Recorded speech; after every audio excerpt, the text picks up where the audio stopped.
আচ্ছা, যেটা বলতেছিলাম যে আমাদের যে অবজেক্ট কনস্ট্রাক্টরের কাজ কি, আমরা যখন এই যে এইভাবে করে অবজেক্ট তো আমরা লিখি, তাই না? রিফাতের জন্য এরকম একটা লেখা লাগতো, ইয়ার জন্য লেখা লাগতো, লিমনের জন্য একটা লেখা লাগতো।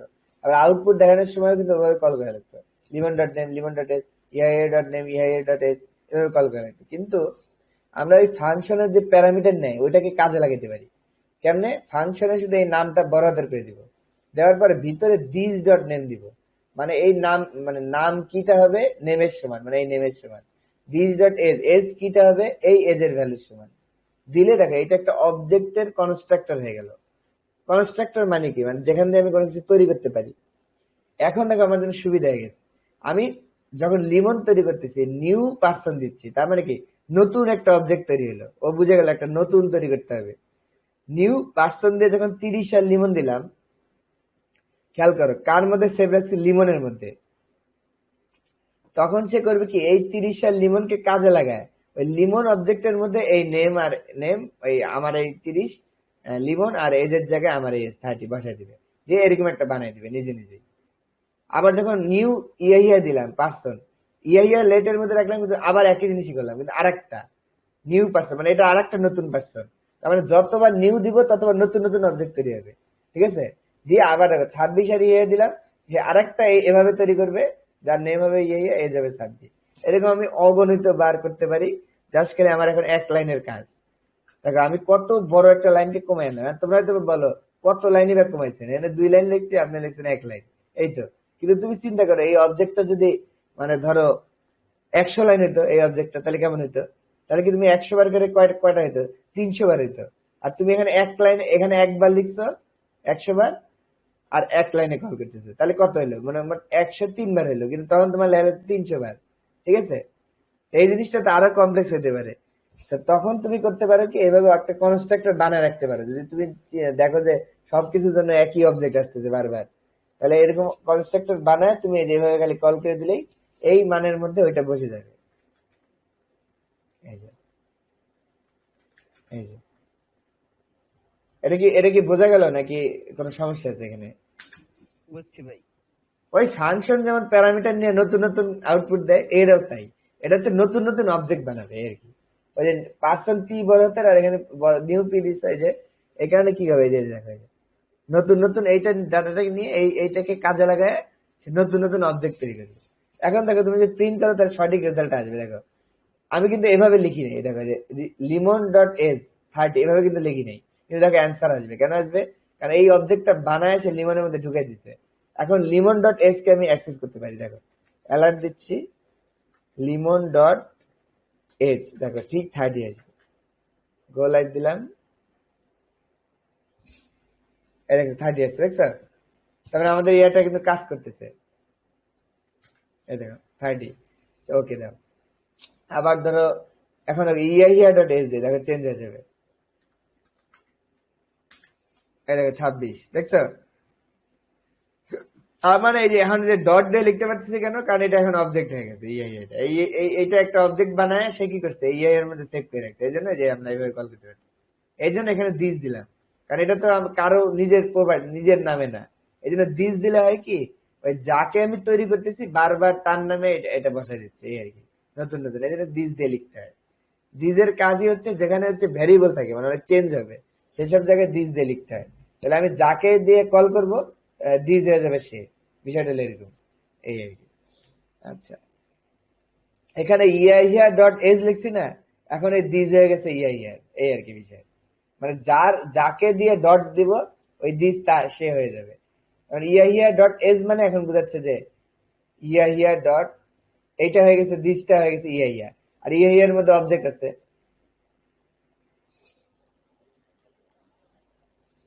এই আর কি। আচ্ছা, তাহলে আমরা কনস্ট্রাক্টর ফাংশনের কাজ দেখে নিলাম, এটা দরকার আছে। এখন এই যে অবজেক্ট কনস্ট্রাক্টর দেখলাম, ইভেন্ট জানি স্ট্রিং এর স্ট্রিং মেথড দেখছি, স্ট্রিং এর সার্চ দেখবো আজকে। আচ্ছা, স্ট্রিং দিয়ে ওই স্ট্রিং সার্চ আসলে স্ট্রিং মেথডই, ঠিক আছে? মানে মেথডের এটাকে আলাদা করছে কেন? অন্যগুলো দিয়ে কোন একটা কাজ করি আর এটা দিয়ে আমরা সার্চ করবো, কিন্তু বিষয়টা কি, এটাও কিন্তু তোমার ওই একটা মেথডই, দেখবা ওই সবকিছু ঘুরে ফিরে একই আসবে, মানে ওই মেথডই। ধরো এই লাইনটা ধরো ছোট করে দিই। আচ্ছা এইটা তাহলে পুরোটাই কমেন্ট আউট করে থাকে। আচ্ছা ধরো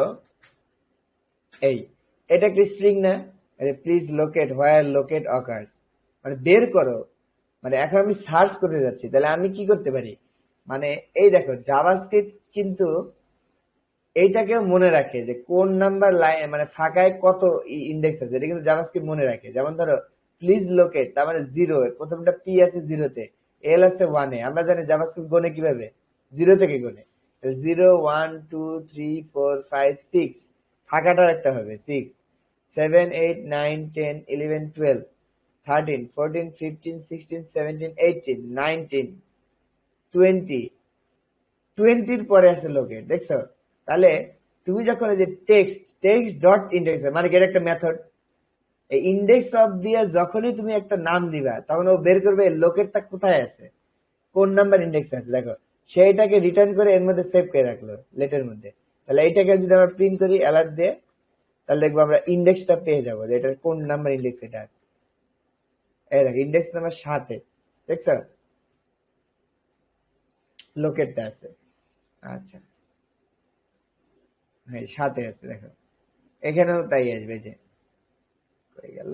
এই যে এটা যদি ট্রাই করি আমরা দেখবো এই যে এই 7 নাম্বার পজিশনে আছে। হ্যাঁ এইটাই আর কি, মানে তুমি ওই যখন ইন্ডেক্স অফ দিয়ে মানে লোকেটটাকে বলবা, ও বের করে দিবে যে এটা কোন জায়গায় আছে, ঠিক আছে? ওটা পজিশন আছে, পজিশন আমাদের ফার্স্ট অকারেন্স ইজ 7, তারপরে 7 নাম্বার পজিশন এটা আছে। এইটাই আর কি বোঝা গেল, এই রেলে বিষয়। আচ্ছা আবার এরকম অনেক সার্চ মেথড আছে, এটা তো একটা গেল, আরো আছে দেখো, মানে লাস্ট ইন্ডেক্স মানে শেষ থেকে, এটা হলো প্রথমটা হলো শুরুর থেকে, তাই এটা হলো শেষ থেকে। শেষ থেকে যদি দাও তাহলে দেখবে যে শেষ থেকে লোকেট কোথায় আছে, এই দেখো 7 হলো শুরুর থেকে, আর যদি এখানে লাস্ট ইন্ডেক্স অফ দাও এই জিনিসটাই, তাহলে এবার শেষ থেকে কত দেয়, শেষ থেকে আছে 21 নম্বরে। দেখছো, এটা বলে দিচ্ছে। আচ্ছা আচ্ছা গেল। এটা পরে আমরা যখন কোডিং করবো না তখন দেখবো যে এটা কাজ আছে, অনেক কাজ আছে, এটা যে আমরা যে বের করে ফেললাম এটা 7 আর 21-এর মাঝে আছে, এটা আমাদের পরে লাগবে, ঠিক আছে? 21 না, 0 1 2 3 4 5 6 7 8 9 10 11 12 13 14 15 16 17 18 19 20, এই যে 21, দেখছো 21 নাম্বার পজিশনে আছে। মানে লাস্ট ইন্ডেক্স অফ মানে বুঝায় যে ওই মানে ইয়াটা একবারে গুনবে যে লাস্ট পর্যন্ত 21 নাম্বার আছে এই আর কি। আর ইন্ডেক্স অফ দিলে বোঝায় শেষ থেকে, শেষ থেকে সম্ভবত 7-এ আছে, এই দেখো 1 1 2 3 4 5 6 7, দেখছো 7 নাম্বার পরে এটা আছে। এটা হলো বিষয়, ইন্ডেক্স অফ দিলে শেষ থেকে আসে, আর লাস্ট ইন্ডেক্স অফ দিলে শুরুর থেকে আসে এই আর কি। এটা এটা বুঝলাম, মানে নাম কিন্তু উল্টা, দেখছো হওয়ার কথা ছিল ইন্ডেক্স অফ দিয়ে এদিকে, লাস্ট ইন্ডেক্স অফ ছিল উল্টা দিকে, কিন্তু আসলে উল্টা। লাস্ট ইন্ডেক্স অফ বলে শুরুর থেকে গুনে দেখায়, আর ইন্ডেক্স অফ দিলে শেষ থেকে গুনে দেখায়, ঠিক আছে? এইটা আর কি, এটা বুঝলা তোমরা কিভাবে বের করতে হয়। হয়েছে। এখন দেখো সার্চ নামে একটা মেথড আছে, একই জিনিস, ওই যে ইন্ডেক্স অফ যেটা আর সার্চ অফ যেটা ওইটাও একই। এই দেখো ওই তুমি খালি টেক্সটের মধ্যে সার্চ দিবা লোকেট, বাস, এটা একটা মেথড। এরকম অনেক মেথড জাভাস্ক্রিপ্ট দিছে, এটার মানে একটা হালকা একটু চেঞ্জ আছে, বুঝছো, এছাড়া কিছু না। ইন্ডেক্স সার্চ লোকেট, তাহলে এখন এখন কি দিয়ে দিবে, সার্চ ভ্যালুটা দিবে, দেখো 7, ওই যে আবার সে একই রেজাল্ট দিচ্ছে, 7 নম্বর পজিশনে আছে। তার মানে ইন্ডেক্স এইভাবে না দেখে ডকুমেন্ট ডট রাইট দিই, তাহলে মানে ভালো হয়, দেখতে সুবিধা হয়।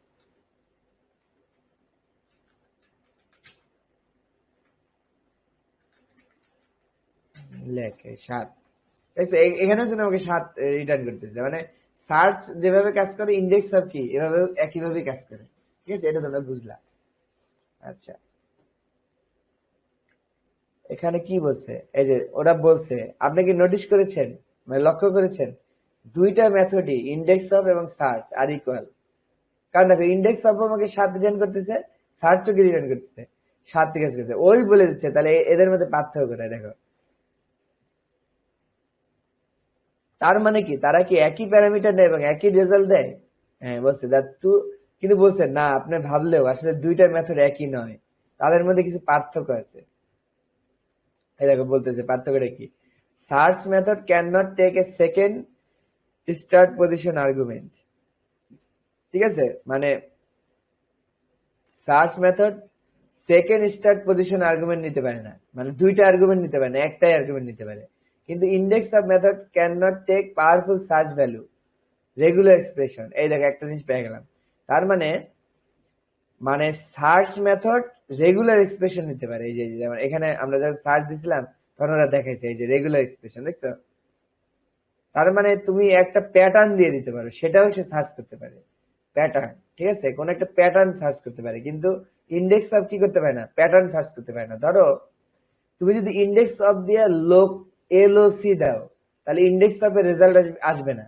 কেন? ইন্ডেক্স অফ ম্যাচ করে পুরো ওয়ার্ডটা ম্যাচ করে। ঠিক আছে, মানে শুধু লোক দিলে পারবে না, ইন্ডেক্স অফ দেখাবে যে নাই। কারণ ইন্ডেক্স অফ একদম টু দা পয়েন্ট ম্যাচ করবে, যদি অকাশ যদি বানান মিলে যায় তাহলেই দেখাবে, নাহলে দেখাবে না। আচ্ছা, কিন্তু সার্চের মধ্যে যখন প্যাটার্ন দিয়ে দিবে যে তুমি লোকেট, তাহলে ও তখন বানান মিলাবে। ধরো একটা সংখ্যা অনেক বড় হইতে পারে, একটা ওয়ার্ড হইতে পারে না, ওইটার একটা পার্টও যদি মিলে যায় তাহলেও তোমাকে রেজাল্ট দিবে। বুঝতে পারছো? এটা হচ্ছে সার্চ আর ইন্ডেক্স অফ এর মধ্যে পার্থক্য। তারপরে কোনটা পাওয়ারফুল বলো রিফার? সার্চ। সার্চ, এই তো বুঝতে পারছো। সার্চ প্যাটার্ন থেকে বের করতে পারে, মানে একটা বড় একটা সংখ্যা থেকে এতটুকু ধরো সার্চ দিলে লোক, তাহলে লক থেকে সে সবগুলো লক বের করে ফেলবে। ঠিক আছে, এটা সার্চ। কিন্তু ইন্ডেক্স অফ করবে কি পুরাটা ম্যাচ করবে, যদি ওইটা না থাকে তাহলে নাই। এটা হলো আশা করি বুঝতে পারছি। আচ্ছা, এটাই ওরা দেখাই দিল আর কি। এরকম আরো সার্চ ম্যাচ মেথড আছে, ম্যাচ অল, ইনক্লুডস। সব তোমাদের দরকার নেই, মানে এটা বিষয়টা কেমন, কাজ করতে যায় তুমি, যে তোমার যদি মনে হয় মানে যে আমার এটা লাগবে, তাহলে তুমি ওইটা ইউজ করবে, এই আর কি। মানে তুমি তোমার সব যে মুখস্থ করতে হবে তা না। তুমি দেখো যে টেক্সট দেখে যখন তুমি ডট লিখতেছো, তখন কিন্তু কোঅর্ডিনেটর সব মেথড দেখা দিচ্ছে। দেখো এই যে সব মেথড দেখা দিচ্ছে, এই যে ওই যে ম্যাচ হলে দেখো ম্যাচ হল, ইনক্লুডস, এগুলো সব এখানে আছে। এই যে slice match include, code with, chart করে, আর যে কালকে যে দেখলাম ইন্ড উইথ, দেখো ইন্ড উইথ স্টার্ট উইথ, এগুলো আছে, দেখছো? ইন্ডেক্স অফ আছে, এই যে ইনক্লুড আছে, সব আছে, এই যে ইনক্লুড, আমরা দেখলাম একটু আগে, এই যে ইনক্লুডস, দেখো সব এখানে ওরা দেখাই দিচ্ছে। তার মানে এগুলো কিন্তু মুখস্থ করার বিষয় না। মানে তুমি দেখবে যে তুমি যখন একটা কাজ করতে যাবে প্রোগ্রামিং এ, তখন দেখবে যে আমার এই কাজটা কিভাবে সহজে করা যায়, তখন তুমি একটু গুগলে সার্চ করলে তুমি এই মেথড গুলো তখন ইজিলি পেয়ে যাবে, তখন তুমি ওইটা ইউজ করবে। এটা হলো বিষয়, মানে জাস্ট বুঝে নেওয়ার কাজ যে কিভাবে কাজ করে। স্টার্ট উইথ মানে বুঝতে পারতেছো, তুমি যদি টেক্সটের মধ্যে দাও যে স্টার্ট উইথ ডাব্লিউ, তাহলে দেখবে যে এটা কি ডাব্লিউ দিয়ে শুরু হয়েছে কিনা, না শুরু হয়েছে কি দিয়ে, পি দিয়ে, তাহলে এটা ফলস আসবে। বুঝছো? ইন সুইচ শেষ হয়েছে কি দিয়ে, তুমি ভিতরে যদি একটা দিয়ে দাও এ, তাহলে দেখবে যে লাস্টে কি এ দিয়ে শেষ হয়েছে কিনা, না লাস্টে শেষ হয়েছে কি দিয়ে, এক্সক্লেমেশন দিয়ে, তাহলে ফলস আসবে। এটা দিয়ে চেক করে। ইনক্লুডস মানে কোন একটা কিছু ভিতরে আছে কিনা, সেটা কি দিয়ে চেক করে, ইনক্লুডস। তার মানে এইগুলা কিন্তু রেজাল্ট দেয়। দেখো এই যে এই যে পয়েন্ট গুলো, এই তিনটা কিন্তু রেজাল্ট দেয়, মানে কোন জায়গাটা আছে এটা বলে দেয়। যে ধরো এইটা আছে 8 নম্বর পজিশনে, তার মানে কি আমি কিন্তু পেয়ে যাচ্ছি যে কোথায় আছে। কিন্তু এরা কিন্তু রেজাল্ট দেয় না, এরা দেয় হচ্ছে ট্রু আর ফলস দেয়। বুঝতে পারছো? ধরো ইনক্লুডস আছে কিনা, তুমি যখন দিবা ইনক্লুডস, ভিতরে দিবা লোকেট, তাহলে যদি লোকেট থাকে তাহলে কি করবে, ইয়েস রিটার্ন করবে, আর নাহলে কি করবে, ফলস রিটার্ন করবে। স্টার্ট সিজে তাই, পি থাকলে ট্রু হবে, নাহলে কি হবে, ফলস হবে। ইন্ড কি, এক্সক্লেমেশন থাকলে ট্রু হবে, নাহলে হবে ফলস। ম্যাচ হচ্ছে সার্চের মতো রেগুলার এক্সপ্রেশন নেই।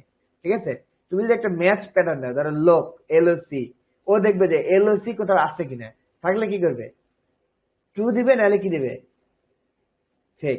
আশা করি বুঝে গেছে, মানে ফলস দিবে। তার মানে এরা দেয় হচ্ছে রেজাল্ট, আর এরা দেয় কি, ট্রু আর ফলস। এটাও মাঝে মাঝে কাজে লাগে। অনেক সময় আমাদের রেজাল্ট জানার প্রয়োজন না, আমাদের জানার প্রয়োজন যে আছে কিনা না নাই, এটা আমাদের কম, এত কিছু আমার দরকার নেই।